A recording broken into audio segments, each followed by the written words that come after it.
Hello दोस्तों, मैं आपका दोस्त हिमांशु मिश्रा और आज मैं हूं अपनी अप्रेंटिस यूनियन की तरफ से। आज जैसा कि पुरानी वीडियोस हमारी कुछ वायरल भी हो रही हैं और आप देख भी रहे हैं, हमने अपने प्रोटेस्ट को आपको दिखाया है। और ये वीडियो जो हम बना रहे हैं, पूरे ओवरऑल हम क्या कर रहे हैं, क्यों कर रहे हैं और आखिर ज़रूरत क्या है हमें करने की, ये सारी चीज़ों को लेकर आया हूँ। मैं ही नहीं आया हूँ, साथ में हमारे कई दोस्त हैं, जैसे हमारे संजीव शर्मा जी और साथ में अंकित भाई, हमारे हमारे विशाल खन्ना जी और शैलेंद्र भाई। शैलेंद्र भाई उधर और बाकी भी हमारे दोस्त हैं जो बैठे हुए हैं, कई बेड्स जो आपको दिख रहे हैं अलग बाहर हैं कुछ लोग। और हम यहाँ आए हैं, जैसा कि आप जानते ही हैं, 1 साल पहले एक अप्रेंटिसशिप का प्रोग्राम आया था जिसे बड़े ग्रैंड ओपनिंग दी गई थी। स्किल इंडिया कर रहा है, गवर्नमेंट आपके साथ है, एसबीआई की सपोर्ट से हो रहा है, उसके कोलैबोरेशन से हो रहा है और हम आपको जॉब सिक्योरिटी देते हैं, यानी क्या क्या वगैरह वगैरह बहुत सारे वादे किए गए। और वो वादे वहीं नहीं रुके थे दोस्तों।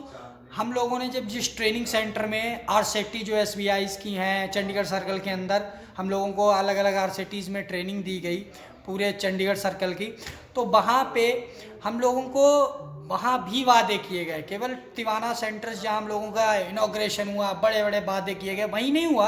हर आरसेटी में जाके डीजीएम एजीएम या जो भी ऑफिशियल पहुंचे एसबीआई के बड़े बड़े, उन्होंने सीधे सीधे वादे नहीं किए सर, सीधी सीधी उम्मीदें जगाई हम लोगों को कि आप चिंता क्यों करते हैं भाई, आप एसबीआई का पार्ट है, now you are a part and parcel of SBI, यानी कि हिस्सा है एसबीआई का। एसबीआई सेफ हैंड में है, आपको छोड़ने वाला नहीं है। अरे ये सेंटेंस सुनते सुनते तो पक गए हम लोग 18 दिन में। जो भी आ रहा था घूम के ही बोल रहा था, अरे एसबीआई आपको छोड़ने वाला नहीं है। ठीक है भाई, एसबीआई छोड़ने वाला नहीं है, इतने लोगों ने बोला, इतने सारे ऑफिशियल्स आए, हम लोगों ने उस वक्त भी कहा था, हम लोग बेवकूफ़ नहीं हैं कि सर कुछ लिखित नोटिफिकेशन है। तो हमसे बोला गया, अरे सर बताओ, डीजीएम सर आपको बोल गया, इससे ज़्यादा आपको क्या लिखित चाहिए। हम भी भाई फ्रेशर्स थे, हमें लगा कि हो सकता है भाई ऑफिसर्स, इतना बड़ा ऑफिसर आके बोल गया, उसकी बातों की वैल्यू होगी। पर आज 1 साल बाद दोस्तों पता चला है, ये वीडियो खास कर मैं उनके लिए बना रहा हूँ जो अप्रेंटिसशिप का फॉर्म देख के बड़े खुश हो रहे हैं कि एसबीआई ने कोई अप्रेंटिसशिप जैसा प्रोग्राम निकाला है जिसके तहत हम 15,000, 16,000, 19,000 3 साल सैलरी पाके चौथे साल जो है परमानेंट हो जाएंगे और एसबीआई की सैलरी और बेनिफिट्स भी उठाएंगे। हम आए और इसमें जो न्यू अप्रेंटिस आई है, न्यू रिक्रूट आई है, इसमें पहले ही बार 15,000 रुपये मिलेंगे। मैं कहता हूँ ज्वाइन ना करो। क्या अगर किसी को पैसे की नीड है, ज़रूरत है सच में, वो इसको ज्वाइन कर सकता है। किसी को अपनी ज़िंदगी के 3 साल ख़राब करने हैं, हमारे देश के यूथ को अपने ज़िंदगी के 3 साल ख़राब करने, गोल्डन टाइम अपना ख़राब करना है, तो वो ज्वाइन ना करे। और सर अगर उसकी बजाय प्राइवेट में चले जाओ आप, वो बेटर अपॉर्चुनिटी है। क्यों? आप उतने ही 15,000, 16,000 में 1 साल कर लोगे ना, तो आप कम से कम एक ऑप्शन तो रहेगा कि आप कंपनी स्विच करके पोस्ट भी बढ़ा सकते हो, मतलब कैरियर है। और कोई कैरियर नहीं है भाई मेरे, हम यहाँ कमरों में भटक रहे हैं, चंडीगढ़ के रोडों पे सड़कों पे दिन काट रहे हैं, गालियां सुन रहे हैं पुलिस वालों की। और आज की 1 साल तक बैंक में तुम्हारी ऐसी ली गई, हमारी ऐसे ली गई, इस तरह से काम कराया गया, इस तरह से काम कराया दिन रात। मेरा चीफ मैनेजर कहता था तू फाइनेंस का काम कर, फाइलें संभाल। मैं एग्रीकल्चर ब्रांच में था, 7 साढ़े 7 बजे तक बैठा के रखते थे कि इससे ये काम कराओ, इससे वो काम कराओ। रेगुलर स्टाफ 5:45 बजे निकल लेता था, 10 बजे आते थे, 9:50 पे आते थे। हमें 9:30 बजे बुलाते थे कि जल्दी आओ, तुम्हें जल्दी ये काम करना है, तुम्हें वो काम करना है। उस काम करने के बावजूद भी चीफ मैनेजर स्पेशली बुला के बोलता था कमरे में, तूने ये नहीं करा, वो नहीं करा, तूने ये नहीं करा। मैं ब्रांच का बाप हूँ, मैं मालिक हूँ ब्रांच का, जो मैं कहूँगा तेरे को वो करना पड़ेगा। हम एजीएम के अंडर में आए थे, एजीएम हमें टारगेट देते थे, लेकिन नहीं, चीफ मैनेजर अलग से कहते थे कि नहीं तुझे मेरा काम करना है, तुझे मेरा काम कर। 9,000 रुपये में दिहाड़ी 300 रुपये पर डे हम दिहाड़ी करें। अरे दिहाड़ी की छोड़िए सर, मतलब काम ऐसे कराते थे। 16 तारीख जिस दिन लास्ट डे भी था, जिस दिन लास्ट डे था, उस दिन की मॉर्निंग तक हमें फ़ोन ऐसे आते रहे कि सर टारगेट्स पूरे करो, आप चिंता क्यों करते हो, आपको आगे बढ़ाया जा रहा हो। टारगेट सर ऐसे कि वहाँ के स्टाफ नहीं कर पाते हैं वो हमने टारगेट। डिजिटल मार्केटिंग आज आप उठाकर देख लो, चंडीगढ़ सर्कल पाई के मामले में और डिजिटलाइजेशन के मामले में, यानी कि योनो रजिस्ट्रेशन के मामले में इंडिया में नंबर 1 टॉप पे है। क्यों है? हम 142 की बदौलत हमारी कोई वैल्यू ही नहीं रह गई। 17 पूरी हुई, लात मार के भगा दिया। पर कोई बात नहीं सर, आपने हमें बहुत अच्छी स्किल सिखाई है, कुछ भी ना सिखाया हो। डिजिटल प्लेटफॉर्म को यूज कैसे करना है। Thank you sir. और अब हम कहते हैं ना कि तीर जिसके हाथ में होता है वही चलाता है।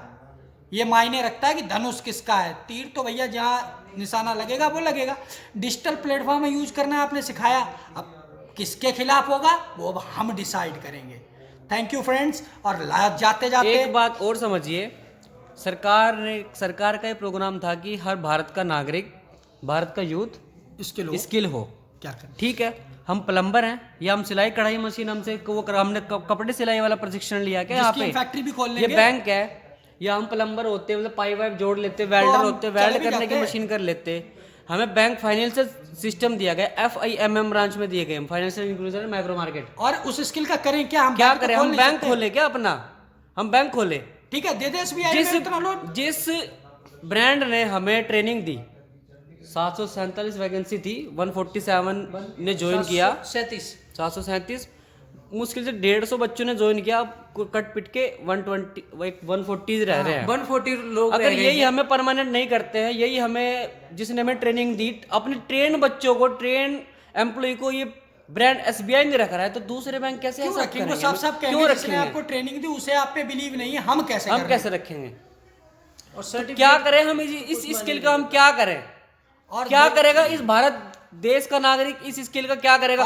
हर कोई स्किल हो जाएगा। क्या करेंगे? 1 साल स्किल सीख ली, 2 साल स्किल सीख ली, 3 साल स्किल सीख ली, कम पैसे में ज्यादा काम करा लिया, हर कोई स्किल ले लेगा। भारत का नागरिक, हर युवा स्किल हो जाएगा।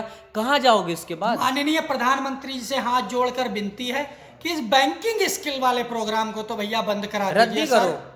बाकी आपके जो चलते हैं अप्रेंटिस वगैरह, जो स्किल वाले जिनमें वो अपना खुद का एम्प्लॉय खोल सकते हैं, उनके पास एक ऑप्शन तो है। और सभी स्टूडेंट का ना ये इम्पोर्टेंट टाइम होता है, जो कि यानी कि यहाँ पे सब सेटल होना चाहते हैं। अगर ये ग्रेजुएशन यानी कि 12th के बाद में जो भी होता है 20 से और 28 के टाइम पे सब सेटल होने के लिए लोग वही टाइम अगर अपने इंपॉर्टेंट टाइम SBI को दे देंगे अप्रेंटिस के लिए सिर्फ, और उसके बाद में अपने को बेरोजगार कर देंगे, तो उसके बाद अपने फॉर्म भरने लायक भी नहीं रहेंगे। ये पायलट फिर प्रोजेक्ट क्या हो हम जाएगा? पे फिर ही अपने एक्सपेरिमेंट मजबूरी किया में गया। कुछ ना कुछ करना पड़ेगा। ये पायलट इसलिए प्रोजेक्ट दोस्तों रिक्वेस्ट है, कोई ना भरे इस फार्म को, कोई फायदा नहीं है, कुछ भी नहीं। हम जैसे आज पछता रहे हैं, 3 साल बाद आपको पछताना पड़ेगा। इसलिए दोस्तों रिक्वेस्ट है कि इस फार्म को भरने से कोई फायदा नहीं। पायलट प्रोजेक्ट हम पे एक्सपेरिमेंट किया गया। हमें पता है हमने सिस्टम में जाके कैसे कैसे काम किया है, कैसे हमसे काम लिया गया है। बड़ी मिट्टी मिट्टी बातें करते थे ब्रांच वाले भी, अरे तुम तो पक्के हो यार, तुम तो बड़ा अच्छा काम कर रहे हो यार। हमें तो कस्टमर भी आके बोलते थे कि अरे सर आप कहाँ हो। अगर हम छुट्टी कर लेते थे किस दिन, अरे आज भी फोन आते हैं आज भाई। भी फोन आता। आज सुबह 5:30 बजे फोन आया था एक बच्चे को कि सर हमारा ऐसा ऐसा हो गया है। और बैंक में जो रेगुलर एम्प्लॉय है ना, ये रियल बात है कि जितना हम लोगों ने काम किया है ना, उतना रेगुलर काम नहीं कर रहा बिल्कुल भी। उतना कोई नहीं। कस्टमर को इतना सबसे ज्यादा परेशान काम करते हमने हैं, किया। बहुत ज्यादा परेशान करते हैं। हम जिन ब्रांचों में अप्रेंटिसेस हैं, वहाँ की ब्रांच की बिजनेस भी बढ़ी है और कस्टमर सेटिस्फेक्शन भी बढ़ा है because of us. Because of us. क्यों? हमने क्योंकि इस ब्रांड को और आगे बढ़ाया। हम कस्टमर से बात ये करते हैं, हम लोगों ने पूरे साल, जिसमें आप किसी ब्रांच में अगर किसी को प्रॉब्लम है तो नीचे कमेंट में डाल सकता है प्लीज, हम उसे अपनी ब्रांच बताएंगे। वो ब्रांच जाके सेटिस्फाई हो सकता है, कस्टमर से पूछ सकता है हमारे बारे में। सर हम कस्टमर से बोलते थे कि सर आपकी प्रॉब्लम क्या है, स्टाफ रेगुलर स्टाफ बोलता है जी काम क्या है। तो सर यही रिक्वेस्ट है मेरी, और बस इसी के साथ हम विदा लेना चाहेंगे। और आखिरी बार हमें आप लोगों का सपोर्ट चाहिए, या तो सरकार हमें भी परमानेंट करे, और जो ये निकाल ली है अगर इनको भी पक्का करने का वादा करती है तब तो इसको आगे बढ़ाया जाए। फिर तो इस स्किल तब बैंकिंग भाई ना करे, बैंकिंग सेक्टर में इस स्किल को ना लाया जाए। बैंक एम्प्लॉय है, फाइनेंशियल, सबके पैसा का हिसाब था अपने पास, हम पूरी ब्रांच का रखते थे। और फिर भी लोग वीडियो में कमेंट करके बोल रहे हो कि तुम अनपढ़ हो, तुमने नोटिफिकेशन नहीं पढ़ा था क्या, तुमने नोटिफिकेशन नहीं पढ़ा था क्या।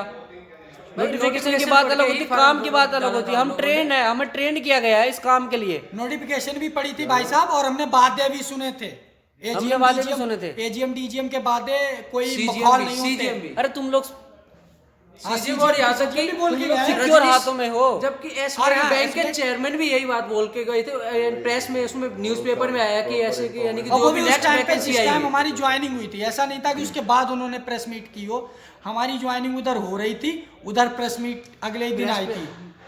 प्रेस में आया था कि इनको जो भी नेक्स्ट वैकेंसी आएगी उनको 3 साल बाद में परमानेंट कर दिया जाएगा, और आप एक ऐसा पहला बैच है इसलिए आपको 1 साल में ही परमानेंट किया जाएगा। अगर ये पायलट प्रोजेक्ट सफल रहता है तो आप लोगों को ही पक्का कर दिया जाएगा। थोड़ा सा थैंक यू और मिलते हैं Thank you, अगली वीडियो में। bye, bye, bye. Bye, take care, support अस।